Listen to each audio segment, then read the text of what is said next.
So, or Bloodjello. Bloodjello? Okay. Is that guy? He's active in South Florida. Only. Yo, Trying to get him out to Roots. Trying to get him as a Florida representative for. We're trying to get him out for the championship. Oh my God. I actually have no comments currently. So Roots, you know, from a regional perspective, we've divided up the geographic regions into 5 divisions. Okay, and who like oversaw this? Because I don't want any gerrymandering. So this is, it's been a huge process where I have been like, dude, someone needs to be overseeing me. This is like gerrymandering. It's not gotten to a point where it's mattered yet, but I'm trying to set up some process because I just picked Wills. We're trying to set up process where it is like a replicable. I'm trying not to do this. We're making choices. We're making choices because they had to be made, right? So for this year, we've got the 5 divisions. It's New England, Tri-State, Central Atlantic, Southeast Atlantic, and Florida. And despite Florida being the only state in their division, it is still the largest. Like maybe, you know, it's still not. We're not getting good coverage there. No, like. You're not getting good coverage and you're not getting reach because Miami might as well be the dark continent. Yes, like Moff, like it's not even a carpoolable area. Moff is like I flew to Pensacola and then I carpooled from there. Like you cannot like she's like I've taken 1 car trip to a major and we all spent the whole drive wondering why we did it. Yes. So these are these isolated regions that will only get to you through means of a plane. So it's weird. It's just a big effort. Yeah. It's just a big effort, just a lot of friction to get out there. But with Florida, it's so tough where it's like, you know, I'll be in MDVA. Like in Virginia, we'll be like, can we get Virginia players to New England, crossing several divisions? And then Wild Bill is going, I can't get Miami to Orlando. No, okay, so or at least it's hard. No, this game's exciting, but also that Florida players, just in my experience, are so weird in like they are whether you can get them somewhere. Like you like ask a Florida person to be somewhere, and they kind of play coy with you. Like Florida players are slippery. Crudo and Panda will, and to another extent, Moff, right? They're like Moff tries the best. Like Moff is receptive to you like asking her to be somewhere, and then like I'd say like most of them are just like, I could if like something else doesn't come up. Yes, Hungry Box. Like there are just like other opportunities for some of these players in their head. And oh my God, yes, it's a regional flakes. No. You get it. Look, I didn't want to say it so cut and dry, but like... Oh my God, Plup and Mewtwo King and Hungry Box. Trying to fly out Florida players for events, I think, gets you burned sometimes. I mean, but it's weird, right? Because Crudo will go anywhere. Crudo will go anywhere if the schedule... Okay, there were different eras of Crudo travel. There was like the night shift job where Crudo was like, I can go to any tournament that's a one-day. Like, yeah, he was taking Saturday. Like, any Saturday tournament is mine. Yeah, and then they changed the PTO, and then...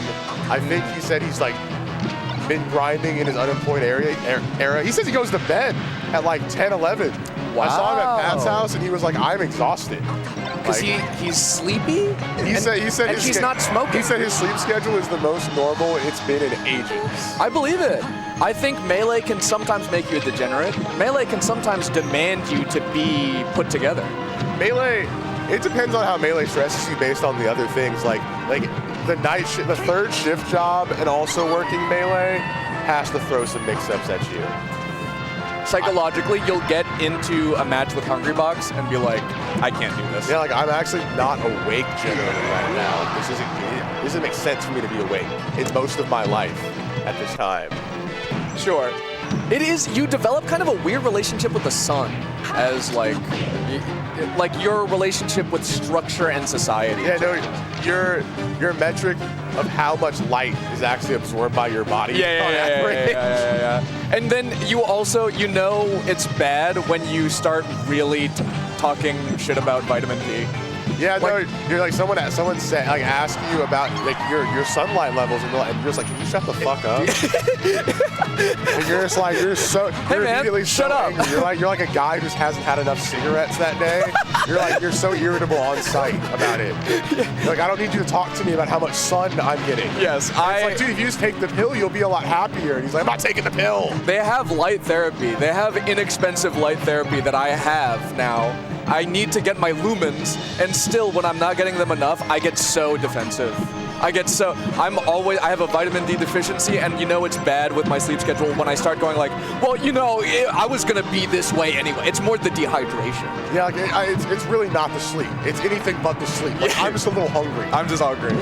And everyone's just being so annoying right now. Yeah. And it's like if you all just shut up and walked away and turned the lights off, I would be fine. I would stop freaking out. There would be no problems. Yeah. Speaking of sleep, I do believe that rest does not really exist in the same way with alt, but in that almost does not get the good hit of it. But in that same way, it's more predictable. I don't think it's on the back of Puff. But also it doesn't kill like that, right? It doesn't. No, I think it usually kills upwards. I see. I don't know the percents or anything about that. But functionally, I believe there are a lot more rests. They kill less. Like, I don't think they have the same. I'm talking about the idea of rest. Like Steve has a rest, right? You know what I mean? No, I know what you mean. Everybody gets. Everyone kind of has a rest, and so while like literal, the technical rest is different and maybe not as good. And Kola, I think, will need to have to learn all of these setups. One of the most checkable regions of our game, of our popular consciousness. Dreamland pick and laser mode engaged. Yeah, Ultimate players don't have our cultural baggage. Yeah, they don't. They don't know. They don't have any aversion to picking Dreamland into Puff. They're free from this. They're just like, I want to play it like Dreamland. I'd like a big stage. I'd like a big stage. I'll deal with it. Someone that already is ready to make some choices. Yes. I've made the choice beforehand.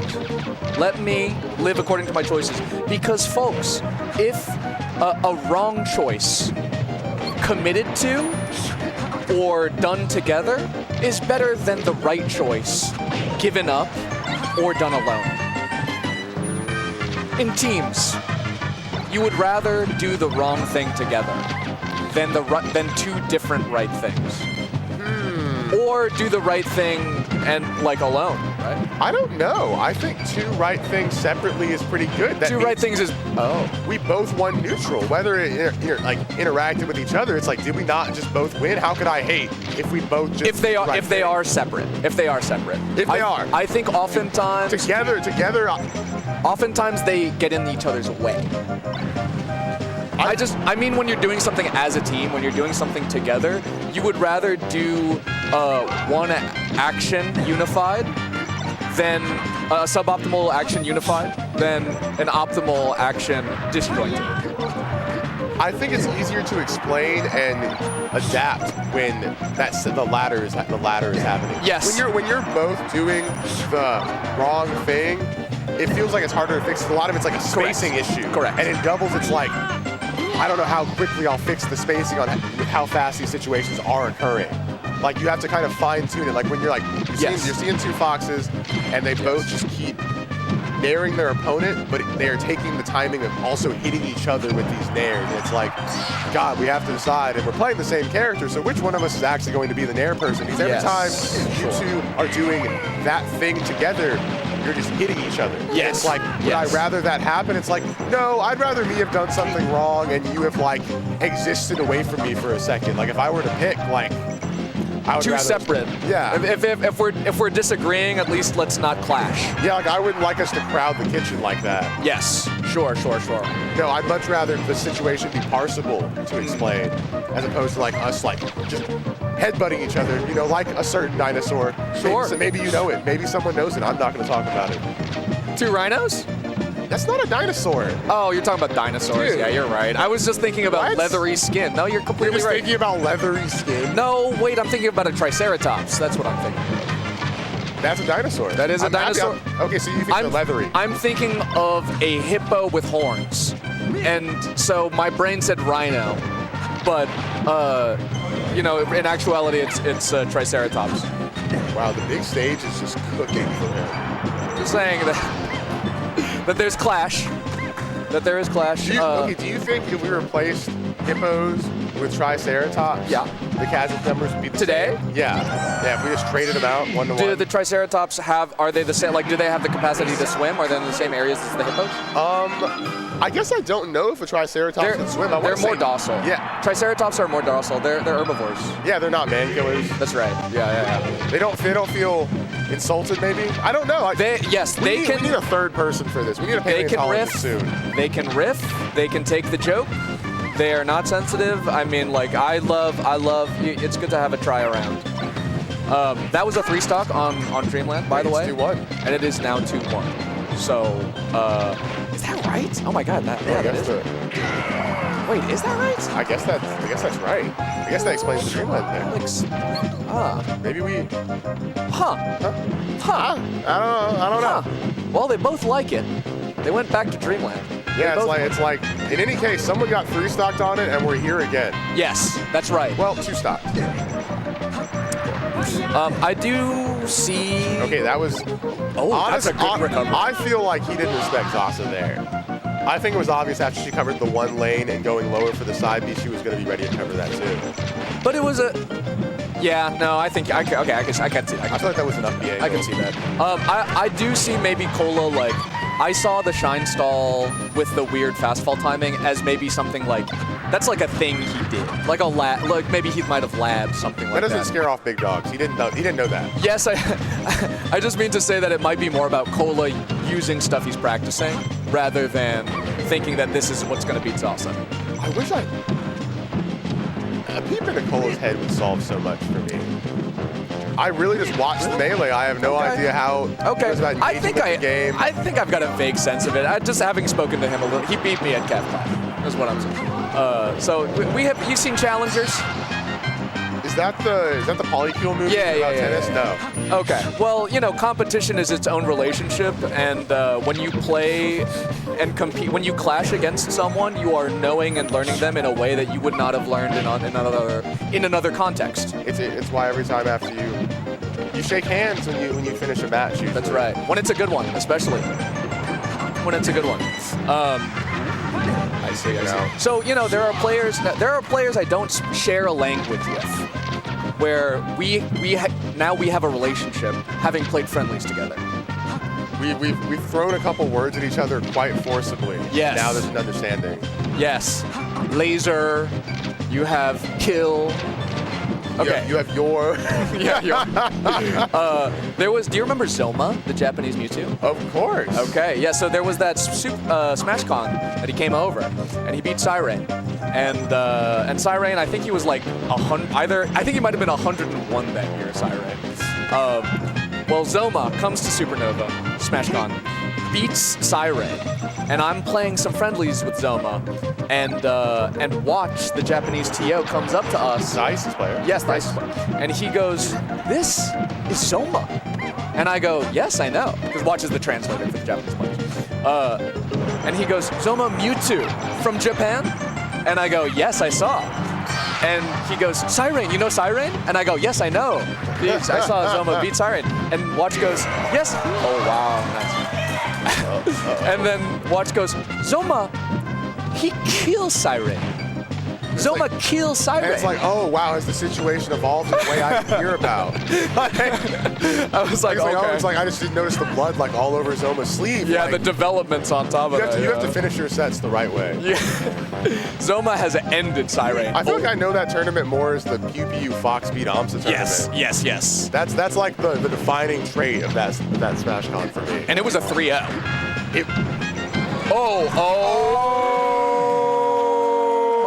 Gosh, North Carolina alive right now. Kola scratching the head. Astrid popping off. Scratching the head. Is Astrid blue-haired? Oh. Yeah, that way. You know which one is Astrid. Hell yeah. Okay, let's see it. Now, Zasa at Smash Camp did lose to Rainy, and if I recall correctly, a double Fox loss. I see. Okay, so this doesn't make no sense to me. I do think Kola, like the way Kola plays, the way Kola likes to play Fox particularly, it does well into the strong matchups. Is that another up throw rest? That's another up throw rest. I found one of the only people that Kola didn't sun in Georgia when playing them was Nate Bug. Nate Bug kind of Nate Bug kind of just like a cooler cools him off? Yeah. Nate Bug cools Kola. I see. Well, I just mean like in what fashion? Just beat him in melee. I was like, I really thought Kola would run him over, and he just beat just straight up. It didn't roll over. Just straight up. Yeah. Okay. Puffs get a lot of an X factor versus Fox. I don't know. They really do. They really do. Is that another up throw rest? No DI on the up being throw. Ushered off the stage Bad right now. DI on the rest. There are people 10 feet away, approaching, getting closer, 9 feet, 8 wow, feet. Yeah. They are standing right out of frame, and they are waiting to Shopify Kola off the stage. There's a hook. Is that 4 rests? That's 4 rests. Wow, that is an incredibly funny handshake. Evan, you know what to throw up. Evan, no. You know Evan, what to do. no. You know what to Evan, do. You know what to post. No. Evan, this is Kyle's stream. This is KML's stream. Don't throw up that incredible. The size of the dog in you. In the venue, you hear rows and rows of people go, yeah. That's so funny that, from a regional standpoint, there was another crowd for Kola because it's an ultimate tournament as well. Yeah, they look over. So you're fighting a whole game. Yes. Patchwork is ultimate North Carolina event. So it makes sense that in the tournament here, we had ultimate versus North Carolina as far as crowds go and fandoms. Right? No, they're all against us. And I think that was our last I believe set that was our last block. set for the block, for Melee Wave C. That's right. And we do have top 24 tomorrow. Yeah, and I think the pool coming up is the Ginger Bobby pool. Ah, it's a good one. It's a good one, yeah. It'll be here. You're watching it at KML Tournaments. Yeah. If you are an event or an organizer, KML Tournaments does broadcast. They do production. And Kyle is like a real, Kyle is bringing the professional standard, the polish, the team, the production for the homie gamer style way of doing things. No, the MDVA's finest right now. That's true. You're coming after things like BG Bootcamp, KML has the resume for it. That's right. MDVA, shout outs. We have Ultimate Summit in the next couple of weeks, July 11th to the 12th. That's going to be in Annapolis, Maryland. A lot of events are happening on July 11th. Yes, they are. And then the week after that, there are 2 big regionals. We got Crew 2 and Garden Brawl. And if you get a little forgetful, just remember that the Maryland Virginia Summit is 2 months, exactly 2 months before Never Forget. Never forget, Eric. Never forget. And we'll be signing off. I'm Wills, and this was Eric. This was Jorge. This was Michael.